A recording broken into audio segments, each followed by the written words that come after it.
China దగ్గర ఏదుంటే అది పాకిస్తాన్ దగ్గర ఉన్నట్లే. ఇది మన రక్షణ రంగ నిపుణులు అంటోన్నమాట. మొన్నటి యుద్ధంలో చైనా పాకిస్తాన్కి చేసిన సాయం పైకంతగా కనిపించలేదు, కానీ లోలోన జరగాల్సిన సహకారం అంతా నడిచిందా? భారత్ డిఫెన్స్ ఎక్స్పర్ట్స్ ఇదే నిజమని అంచనా వేస్తున్నారా?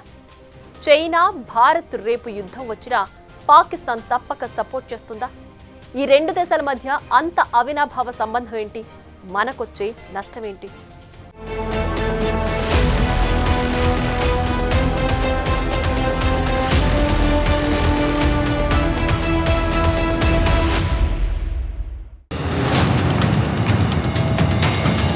పెహల్గామ్ దాడిలో చైనా పరికరాలు, యాప్స్. ఆపరేషన్ సింధూర్లోనూ సేమ్ కోఆపరేషన్. ఉపగ్రహ వాయు రక్షణ విభాగంలో సాయం. రేపు చైనాకు ఏదైనా జరిగినా పాక్ సహకారం. రెండు దేశాల మధ్య పెనవేసుకుంటోన్న బంధం. ఇదిగో భారత రక్షణ జలాల్లో పొంచి ఉన్న ఈ నిఘా ఓడను చూసారా? దీని పేరు డాయాంగ్ హీహో. ఇది చూడ్డానికి సముద్ర గర్భ పరిశీలన చేస్తున్నట్టే కనిపిస్తుంది, కానీ ఇది చేసే మెయిన్ డ్యూటీ భారత రక్షణ, క్షిపణి, నౌకారంగ కదలికలు ఎప్పటికప్పుడు తమ దేశానికి ఉప్పందించటం.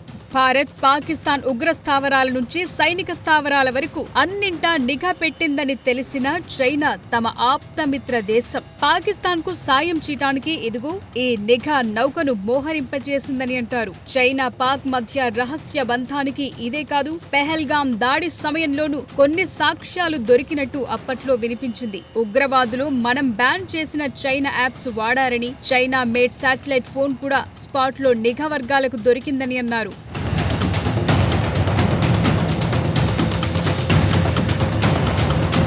ఇక భారత్ పాక్ మధ్య జరిగిన యుద్ధంలో చైనా రహస్య పాత్ర పోషించినట్టు అంచనా వేస్తున్నారు మన రక్షణ రంగ నిపుణులు. చైనా పాకిస్తాన్ కు ఉపగ్రహ వాయు రక్షణ సాయం చేసినట్టు తమ దగ్గర రుజువులున్నట్టు చెప్తున్నారు వీరు. ఇస్లామాబాద్, బీజింగ్ మధ్య సంబంధ బాంధవ్యాలు మరింత దృఢపడ్డాయని, ఈ విషయంలో లభిస్తోన్న ఎవిడెన్సులు ఇదే చెప్తున్నాయని అంటున్నారు వీరు. ఇటీవల జరిగిన యుద్ధంలో పాకిస్తాన్ కు కీలకమైన ఉపగ్రహ సమాచారాన్ని చైనా సాయం చేసినట్టుగా అంచనా వేస్తోంది మన డిఫెన్స్ థింక్ ట్యాంక్.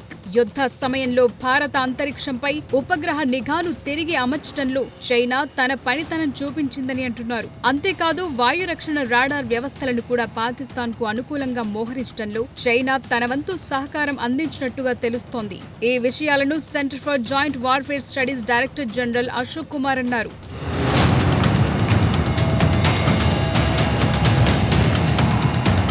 చైనా మోహరించిన రక్షణ రాడార్ వారికిటు సాయపడుతూనే మన వైపు నుంచి ఏదైనా వైమానిక కదలిక ఏర్పడ్డ వెంటనే పసిగట్టేసేదని Ashok Kumar Delhi defence think tank head office లో ఒక ఇంటర్వ్యూలో చెప్పారు. రెండు అణ్వాయుధ దేశాల మధ్య ఉద్రిక్తత రేకెత్తించిన ఉగ్రదాడి దగ్గర నుంచి చైనా పూర్తి సహాయ సహకారాలు అందించినట్టుగా తాము అంచనా వేస్తున్నట్టు చెప్పారు cent Jose DG Ashok.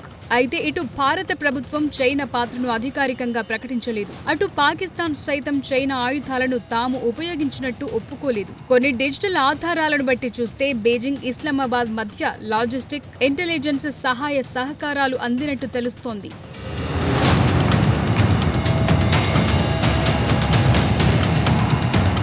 Ashok Kumar director general గా ఉన్న సెంట్ జోస్ భారతదేశ సైనిక బలాన్ని ఆధునీకరించే లక్ష్యం గల థింక్ ట్యాంక్. దీని బోర్డులో రక్షణ మంత్రి రాజ్నాథ్ సింగ్, భారత సైన్యం, నౌకాదళం, వైమానిక దళాధిపతులుంటారు. సెంట్ జోస్ నుంచి ఒక కామెంట్ వచ్చిందంటే అది ఎంతో అథెంటిక్ అయి ఉంటుంది. ఎందుకంటూ ఒక ఆధారం లేకుండా ఈ సంస్థ నుంచి ఏ వ్యాఖ్యానం కూడా బయటకు రాదు. గత 50 ఏళ్లలో జరిగిన అత్యంత తీవ్రమైన ఘర్షణగా ఆపరేషన్ సింధూర్ ని పేర్కొంటారు. ఈ యుద్ధంలో డ్రోన్ దాడులు, ఫిరంగి దాడులు, క్షిపణి దాడులు, చిన్న తరహా ఆయుధాలతో కూడిన యుద్ధాలు జరిగాయి. తరువాత అమెరికా జోక్యం, ఇరు దేశాల డీజీఎంఓలు మాట్లాడుకోవటం, రెండు దేశాలు కాల్పుల విరమణ ఒప్పందానికి రావటం జరిగాయి.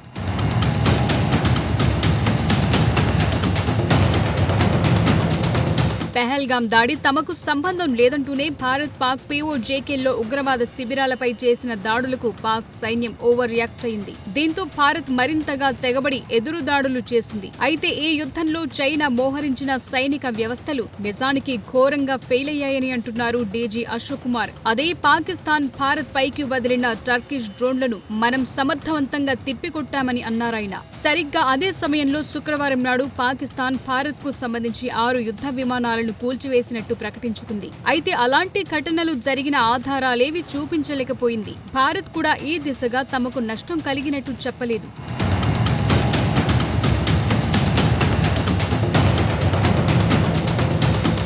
IOC combat fighter PL-15 air to air missile వంటి చైనీస్ మిలిటరీ హార్డ్వేర్స్ తొలిసారి ప్రత్యక్ష యుద్ధంలో పాల్గొన్నట్టు కొన్ని రిపోర్ట్స్ చెప్తున్నాయి. వీటి వినియోగంపై తైవాన్లో ఒక అలజడి చెలరేగింది కూడా. అయితే వీటి పనితనం మీద ఇప్పటి వరకు ఎలాంటి అధికారిక ప్రకటనలు వెలువడలేదు. వీటిపై అసలు డిస్కషనే లేకుండా పోయింది. అయితే ద టెలిగ్రాఫ్ అనే పత్రికలో PL-15 మన రఫెల్ ని కూల్చినట్టు కొన్ని కథనాలొచ్చాయి. అయితే వీటిని నమ్మడానికి వీల్లేదని కొట్టిపడేశారు అప్పట్లోనే మన రక్షణ రంగ నిపుణులు.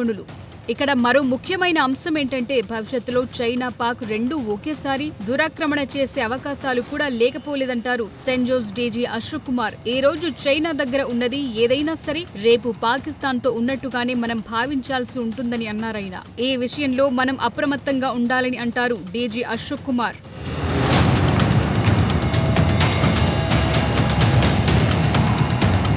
చైనా పాక్ మధ్య అంతటి అవినాభావ సంబంధం ఏర్పడ్డానికి గల కారణం ఈ రెండు దేశాల మధ్య గల ఆర్థిక కారిడారే కీలకమని అంటారు నిపుణులు. బెల్ట్ అండ్ రోడ్ ఇనిషియేటివ్ ద్వారా బీజింగ్ పాకిస్తాన్ లో భారీ పెట్టుబడులు పెట్టడంతో పాకిస్తాన్ పరిరక్షణ చైనా ఒక మోటోగా తీసుకున్నట్టు భావిస్తున్నారు.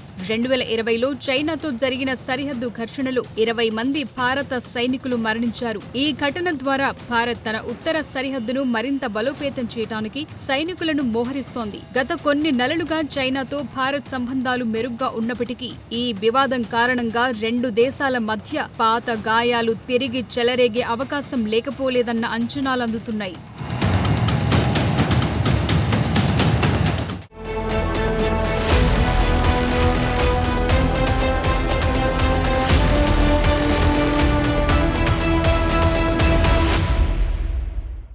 హిందీ చీనీ భాయి భాయి అంటూనే వెన్నుపోటు, బిజినెస్ పెంచుకుంటామంటూనే పాక్కి సపోర్టు.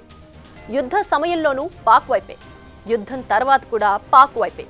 ఇలాంటి చైనాను మనమేం చేయాలి? అసలేంటి చైనీ పాకీ సంబంధం? ఆ దేశానికి ఈ దేశానికి ఇటు సాంస్కృతికంగా అటు విధానపరంగా ఇంత వైవిధ్యం ఉంటే ఎలా కలిసింది మైత్రి బంధం?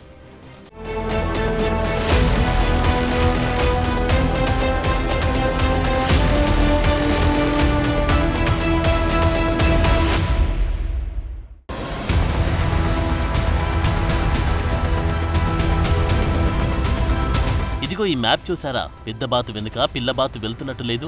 Same to same ditto China వెంట పాక్ కూడా అలా నడుస్తున్నట్టుగా ఉంది పరిస్థితి. ఈ రెండు దేశాలు జాన్ జబ్బా అంటున్నాయి. మీకు మాకు శత్రు దేశం భారత్ అయితే మనం అవుతాం మిత్రులమంటూ చేయి చేయి కలుపుకొని వెళ్తున్నాయి ఈ రెండు దేశాలు. మరి ఎక్కడైనా అంతర్జాతీయ వేదికలపై చూస్తే పాక్ అంటేనే చైనాకు గిట్టదేమో అన్నంత బిల్డప్ ఇస్తుంది డ్రాగన్ కంట్రీ. మొన్నటికి మొన్న పహల్గాం దాడుల విషయంలో ఐక్యరాజ్య సమితిలో పాకిస్తాన్కి సపోర్ట్గా ఒక్క మాట కాదు కదా, కనీసం మీడియాతో కూడా ఏమి చెప్పకుండానే వెళ్లిపోయారు చైనా ప్రతినిధి. అంతగా చైనా పైకి వ్యవహరిస్తుంది. అదే లోలోన మాత్రం పాకిస్తాన్తో చెట్టాపట్టాలేసుకుని తిరుగుతుంది. భారత్ చైనా మధ్య ఉన్న వాణిజ్యం విలువ ఎలా ఉందో చూస్తే 2024లో ఈ రెండు దేశాల మధ్య జరిగిన ద్వైపాక్షిక వాణిజ్యం అక్షరాల $118.4 బిలియన్. దీన్ని మీరు గూగుల్ చేసుకుని చూస్తే ఎన్ని లక్షల కోట్లు వస్తుందో మీరే తెలుసుకోవచ్చు.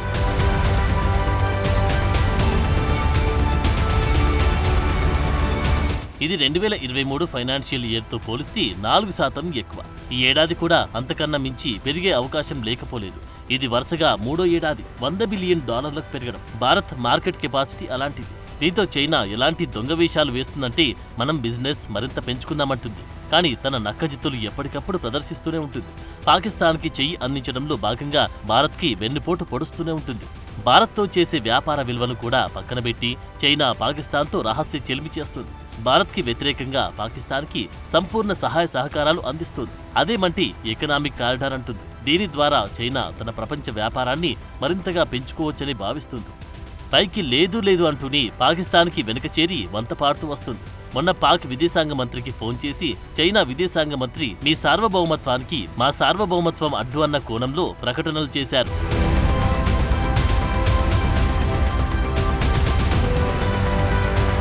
భారత్తో తమకున్న వర్గపోరును అడ్డుపెట్టుకుని కాశ్మీర్ అంశాన్ని ఒక సాకుగా చూపించి లబ్ధి పొందాలని గట్టిగా ప్రయత్నిస్తుంది పాక్. గతంలో పాకిస్తాన్ తొలిసారి పర్యటించిన చైనా అధ్యక్షుడు జిన్పింగ్ తన సోదరుడు ఇంటికొచ్చినట్టుగా ఉందన్నారు. రెండు దేశాల సంస్కృతి సాంప్రదాయాలు వేరు, అయినా ఆ అనుబంధమేంటో అర్థం కాదు. ఇది మత దేశం, అది మతమంటేనే విముఖత చూపించే దేశం. అయినా సరే అదే ప్రేమాభిమానం. ఉగ్రవాదం ఏ రూపంలో ఉన్నా ప్రపంచానికి చేటు తెచ్చేది. ఇది పైకి చైనా పలికి చిలక పలుకు. పహల్గాం దాడి విషయంలో నిష్పక్షపాత దర్యాప్తు చేయించాలి. ఇది పైకి చైనా చెప్పిన కబుర్లు. కట్ చేసి ఆ దాడి సమయంలో ఉగ్రవాదులు వాడింది చైనా ఫోన్లు, యాప్లు. ఇక యుద్ధ సమయంలో అయితే తన శాటిలైట్ సహకారం మొత్తం వాడి భారత్ని దెబ్బతీయాలన్న విపరీతమైన ఆరాటం.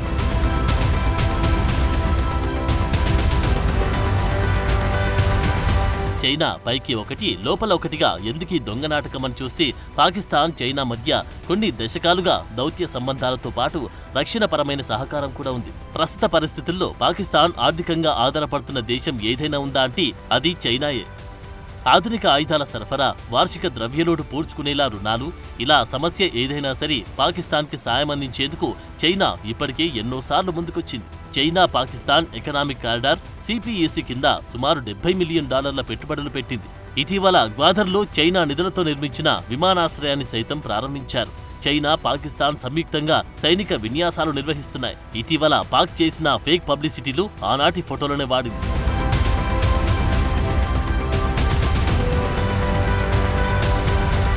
అంతేకాదు చైనా నుంచి పాకిస్తాన్ పెద్ద ఎత్తున ఆయుధాలు కొంటుంది. మొన్న యుద్ధానికి ముందు తమ చెంత అల్ట్రా మోడర్న్ చైనా మేడ్ మిసైళ్లున్నాయని ఫోటో షేర్ చేసింది ఇందులో భాగంగానే. గత 5 ఏళ్లలో పాకిస్తాన్ దిగుమతి చేసుకున్న ఆయుధాల్లో 80% పైగా చైనా ఆయుధాలేనంటుంది international peace research institute report. పాకిస్తాన్ని అడ్డుపెట్టుకుని చైనా ఆడాలనుకుంటున్న ఆటలు చాలానే ఉన్నాయి. గల్ఫ్ దేశాలతో సాన్నిహిత్యం పెంచుకోవాలని కూడా చూస్తోంది. అన్నేసి అంశాలు ముడిపడి ఉండడంతో చైనా తన తెలివితేటల్ని వాడుతోంది. పాకిస్తాన్కి పూర్తి సహకారం అందిస్తోంది.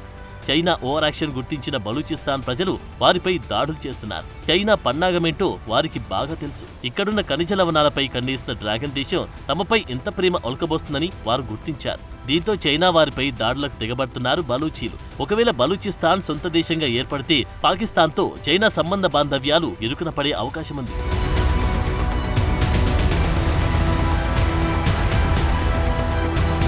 చైనా మనతో ఆడుతున్న ఈ దొంగ నాటకాలకు బదులు చెప్పడం ఎలా అని చూస్తే బలూచిస్తాన్కి మనవంతు సాయం చేయడం ఒక రూట్. రెండోది, చైనాను నిలువరించడానికి భారత్ ఏం చేయాలని చూస్తే గతంలో అమెరికా చేసిన పాలసీలను, అంతర్జాతీయ చట్టాలను అనుసరించి చైనాకు చెక్ పెట్టాలి. ఈ దేశం చేసే గ్రే జోన్ కార్యకలాపాలను అడ్డుకునేలా చేయాలి.